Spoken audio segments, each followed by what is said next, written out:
शिवाय। श्री शिव महापुराण रुद्र संहिता सतीखंड 62वां अध्याय। ब्रह्मा और विष्णु के संवाद में शिव महात्म्य का वर्णन। नारद जी बोले, हे ब्राह्मण, हे विधे, हे महाभाग, आप धन्य हैं जो आपकी बुद्धि शिव में आसक्त है।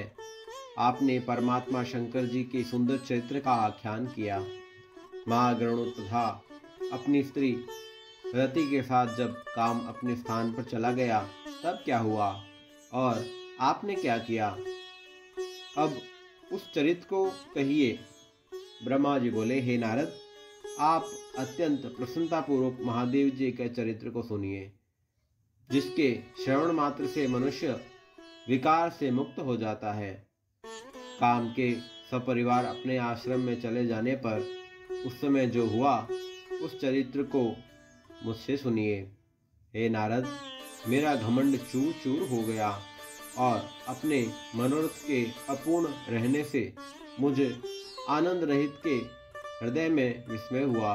मैंने मन में अनेक प्रकार से विचार किया कि वे निर्विकार जितात्मा तथा योग परायण शिव स्त्री को किस प्रकार ग्रहण कर सकते हैं।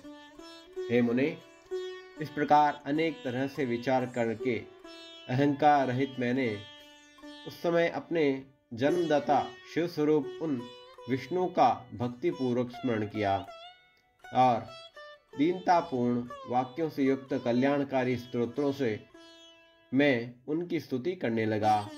उसे सुनकर चतुर्भुज कमल नयन शंख पद्म गदाधारी पीतांबर से सुशोभित तथा श्याम वर्ण के शरीर वाले भक्त प्रिय भगवान विष्णु शीघ्र ही मेरे सम्मुख प्रकट हो गए।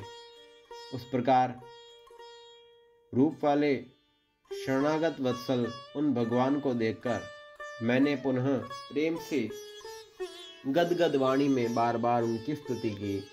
अपने भक्तों के दुख को दूर करने वाले भगवान विष्णु उस स्तोत्रों को सुनकर अत्यंत प्रसन्न हो मुझ शरणागत ब्रह्मा से कहने लगे।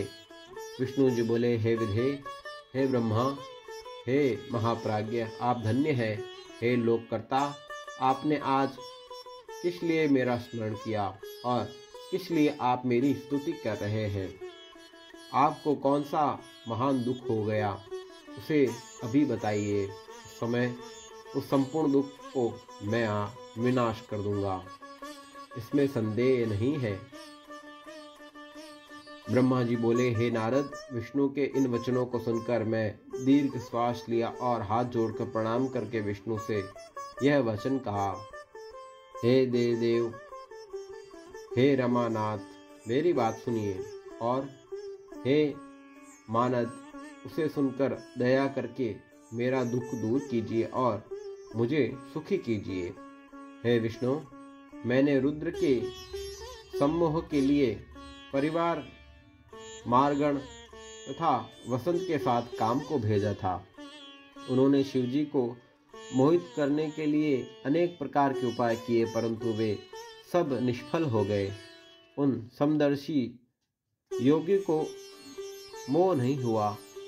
मेरा यह वचन सुनकर शिव तत्व के ज्ञाता विज्ञानी तथा सब कुछ देने वाले वे विष्णु विस्मित होकर मुझसे कहने लगे। विष्णु जी बोले, हे पितामह, आपकी इस प्रकार की बुद्धि किस कारण हो गई है। हे ब्राह्मण, अपनी सुबुद्धि से सब विचार करके मुझसे सत्य सत्य उसे कहे। ब्रह्मा जी बोले, हे तात, अब उस चरित्र को सुनिए। यह आपकी माया मोहने वाली है। सुख दुखमय यह सारा जगत उसी के अधीन है। उसी माया के द्वारा प्रेषित होकर मैं इस प्रकार का पाप करने के लिए प्रवृत्त हुआ हूँ। हे देवेश, आपकी आज्ञा में मैं कह रहा हूँ, आप उसे सुनिए। सृष्टि के प्रारंभ में मेरे दक्ष आदि 10 पुत्र उत्पन्न हुए और मेरी वाणी से एक परम सुंदरी कन्या भी उत्पन्न हुई, जिसमें धर्म मेरे वक्षस्थल से काम मन से तथा अन्य पुत्र मेरे शरीर से उत्पन्न हुए। हे हरे, कन्या को देखकर मुझे मोह हो गया। मैंने आपकी माया से मोहित होकर जब उसे कुदृष्टि से देखा, तब उसी समय महादेव जी ने आकर मेरी तथा मेरे पुत्रों की निंदा की। हे नाथ, उन्होंने स्वयं को श्रेष्ठ तथा प्रभु मानकर ज्ञानी, योगी, जितेंद्रिय, भोग रहित मुझ ब्रह्मा को तथा मेरे पुत्र को धिक्कारा। हे हरे, मेरे पुत्र होकर भी शिव ने सबके सामने मेरी निंदा की। यही मुझे महान दुख है। इसे मैंने आपके सामने कह दिया। यदि वे पत्नी ग्रहण कर ले तो मैं सुखी हो जाऊंगा और मेरे मन का कष्ट दूर हो जाएगा। हे केशव, इसलिए मैं आपकी शरण में आया हूँ। ब्रह्मा जी बोले, हे नारद, मुझ ब्रह्मा का यह वचन सुनकर विष्णु हंसकर मुझ सृष्टिकर्ता ब्रह्मा को हर्षित करते हुए शीघ्र ही कहने लगे। विष्णु जी बोले, हे विधे, संपूर्ण भ्रम का निवारण करने वाले और वेद का आगमों द्वारा अनुमोदित परमार्थ युक्त मेरे वचन को सुने। हे विधे, वेद के वक्ता तथा संपूर्ण लोक कर्ता होकर भी आप इस प्रकार महामूर्ख तथा दुर्बुद्धि युक्त किस प्रकार हो गए। हे मंदात्मन, आप अपनी जड़ता का त्याग करें और इस प्रकार की बुद्धि न रखें। संपूर्ण वेद स्तुति द्वारा क्या कहते हैं, अच्छी बुद्धि से उसका स्मरण करें। हे दुर्बुद्धे, आप उन परेश रुद्र को अपना पुत्र समझते हैं। हे विधे, आप वेद का वक्ता हैं, फिर भी आपका समस्त ज्ञान विस्मृत हो गया है। ऐसा ज्ञात होता है कि इस समय आपकी सुबुद्धि नष्ट हो गई है और आप में कुबुद्धि उत्पन्न हो गई है, जो आप शंकर को सामान्य देवता समझकर उनसे द्रोह कर रहे हैं। हे ब्राह्मण, निर्णय करके वेदों में वर्णित किया गया जो कल्याणकारक तत्व सिद्धांत कहा गया है, उसे आप सुनिए और सद्बुद्धि रखिए। शिवजी ही समस्त सृष्टि के कर्ता, धर्ता, हर्ता, परात्पर, परब्रह्म, परेश, निर्गुण, नित्य, अनिर्दृश्य, निर्विकार, परमात्मा, अद्वैत, अच्युत, अनंत, सबका अंत करने वाले, स्वामी, व्यापक, परमेश्वर, सृष्टिकर्ता, संहार को करने वाले, सत्व, रज, तम, इन तीनों गुणों से युक्त सर्वव्यापी रज सत्व तम रूप से ब्रह्मा, विष्णु तथा महेश्वर नाम धारण करने वाले, माया से भिन्न, इच्छा रहित, माया स्वरूप, माया रचने में प्रवीण, सगुण, स्वतंत्र, अपने में आनंदित रहने वाले, निर्विकल्प, अपने में ही रमण करने वाले, द्वंद्व से रहित, भक्तों के अधीन रहने वाले, उत्तम शरीर वाले योगी, सदा योग में निरत रहने वाले, योग मार्ग दिखाने वाले, लोकेश्वर, घरों को दूर करने वाले तथा सदैव दीनों पर दया करने वाले हैं। जो ऐसे स्वामी हैं, उन्हें आप अपना पुत्र मानते हैं। हे ब्रह्मा, शिव हमारे पुत्र हैं।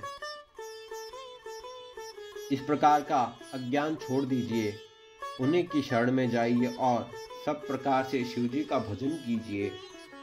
वे प्रसन्न होकर आपका कल्याण करेंगे। यदि आपका यह विचार है कि शिवजी अवश्य ही दार पानी ग्रहण करे, तो शिवजी का स्मरण करते हुए आप शिवजी को उद्देश्य करके कठोर तप कीजिए। आप अपनी इच्छा को हृदय में धारण कर भगवती शिवा का ध्यान कीजिए। यदि वे देवेश्वरी प्रसन्न हो गई तो आपका समस्त कार्य पूर्ण करेंगी। यदि वे शिवा सगुण रूप से अवतार लेकर किसी मनुष्य की कन्या बने तो निश्चय ही वे उस शिव की पत्नी बन सकती है। हे ब्रह्मा, आप इस कार्य के लिए दक्ष को आज्ञा दीजिए। कि वे स्वयं भक्ति तत्पर होकर शिव पत्नी को उत्पन्न करने के लिए प्रयत्नपूर्वक तप करें। हे तात, आप इसे भली प्रकार से समझ लें कि वे शिवा और शिव भक्तों के अधीन हैं। पर ब्रह्म स्वरूप ये दोनों स्वेच्छा से सगुण भाव धारण कर लेते हैं। ब्रह्मा जी बोले, लक्ष्मीपति भगवान विष्णु ने इस प्रकार कहकर तत्क्षण अपने प्रभु शिव जी का स्मरण किया और उसके बाद अपनी कृपा से ज्ञान प्राप्त कर वे मुझसे कहने लगे। विष्णु जी बोले, हे ब्राह्मण, पूर्व काल में शिव जी की इच्छा से उत्पन्न हुए हम दोनों के द्वारा प्रार्थना करने पर उन्होंने जो जो वचन कहा था उसका स्मरण कीजिए। आप वह सब भूल गए हैं। शिव जी की जो पराशक्ति है वह धन्य है, उसी ने ही समस्त जगत को मोहित कर ली है। शिव जी के अतिरिक्त उसे कोई नहीं जान सकता। हे ब्राह्मण, जब निर्गुण शिव जी ने अपनी इच्छा से सगुण रूप धारण किया, उस समय मुझे तथा आपको उत्पन्न करके अपनी शक्ति के साथ उत्तम विहार करने वाले सृष्टिकर्ता अविनाशी परमेश्वर उन शंभु ने आपको सृष्टि कार्य सौंपा और मुझे पालन करने का उपदेश किया और आदेश देकर उन्होंने मुझे शक्ति प्रदान की और आपको भी शक्तियां प्रदान की। उसके बाद हम दोनों ने हाथ जोड़कर विनम्र होकर निवेदन किया कि आप सर्वेश्वर होकर भी सगुण का रूप धारण कर अवतार लीजिए। ऐसा कहने पर करुणामय तथा अनेक प्रकार की लीलाएं करने में प्रवीण उन स्वामी ने शिवजी ने आकाश की ओर देखकर हंसते हुए प्रेम पूर्वक कहा, हे विष्णु, मेरा ऐसा ही परम रूप ब्रह्मा जी के अंग से प्रकट होगा, जो लोक में रुद्र नाम से प्रसिद्ध होगा। वह मेरा पूजनीय पूर्ण रूप आप दोनों के समस्त कार्यों को पूरा करने वाला, जगत का लय करता, सभी गुणों का अधिष्ठाता, निर्विशेष तथा उत्तम योग करने वाला होगा। यद्यपि त्रिदेव मेरे स्वरूप है, किंतु हर मेरे पूर्ण रूप होंगे। इसी प्रकार हे पुत्रों, उमा के भी 3 प्रकार रूप होंगे। लक्ष्मी विष्णु की पत्नी, सरस्वती ब्रह्मा जी की पत्नी और पूर्ण रूपा सती रुद्र की पत्नी होगी। विष्णु जी बोले, हे ब्राह्मण, भगवान महेश्वर ऐसा कहकर हम दोनों पर कृपा करके अंतर ध्यान हो गए। उसके बाद हम दोनों सुखी होकर अपने अपने कार्य में लग गए। हे ब्रह्मा, उस समय हम दोनों ने स्त्री ग्रहण कर ली, किंतु शंकर जी ने नहीं। वे रुद्र नाम से अवतीर्ण होकर कैलाश पर्वत पर रहते हैं। हे प्रजेश्वर, वे शिवा सती नाम से अवतीर्ण होगी, अतः उन्हें उत्पन्न करने के लिए हम दोनों को यत्न करना होगा। परम कृपा करके वे विष्णु ऐसा कहकर अंतर्ध्यान हो गए। तब मैं शिव जी के प्रति ईर्ष्या रहित होकर अत्यधिक प्रसन्न हो गया। ओम नमः शिवाय। ओम नमः शिवाय। श्री शिव महापुराण रुद्र संहिता सतीखंड 62वां अध्याय संपूर्ण हुआ।